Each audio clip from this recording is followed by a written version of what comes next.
The intersection of two worlds, separated by the Atlantic Ocean for millennia, resulted in what historians have called the Columbian Exchange.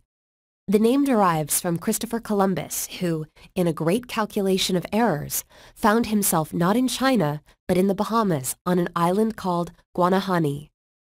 What European explorers Cortés, Drake, De Soto, and others had in common, besides an unerring penchant for arrogance and cruelty towards native peoples, was a built-up resistance to smallpox, measles, diphtheria, influenza, and the like. In contrast, American Indians had evolved over hundreds of generations without exposure to these diseases. The first great exchange between the two worlds was devastating. The lowest estimates of Indian losses to disease begin in the millions. The landscape of Europe had already been in a state of constant ecological flux for a very long time.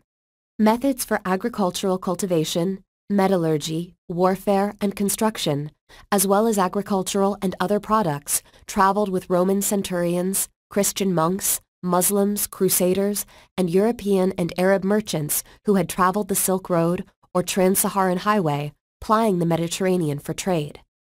This cumulative cultural mix was the Old World. When Europeans came to the Americas, they brought the Old World with them. The New World had its own unique ecosystem. The conquistadors arrived with pigs and cattle. The animals ravaged Indian crops. Without natural predators, they reproduced rapidly.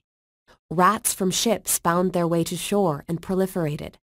Dandelion seeds, mixed in with more productive plant seeds, threatened Indian corn. From an ecological point of view, the mix of old and new was certainly disruptive.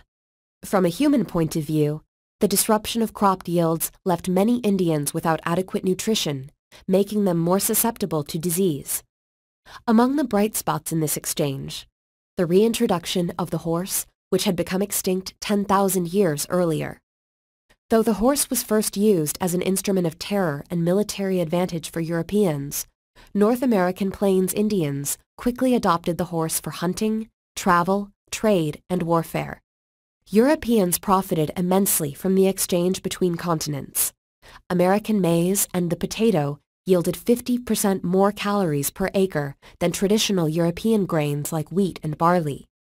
When European peasants shifted to cultivating American crops, Europe's population rose sharply, exceeding 70 million by 1600.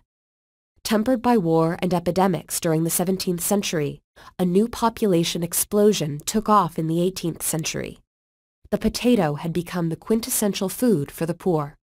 Ultimately, the Columbian Exchange transformed the landscapes and ecologies of the continents of Eurasia, Africa, and North and South America. It also fundamentally altered human society, economy, politics, and ethics. Sugarcane, indigenous to India but introduced to the Americas by Europeans, transformed European tastes, laws, and social classes. Its value and cultivation requirements devastated Africa's economies and societies with the growth of the slave trade.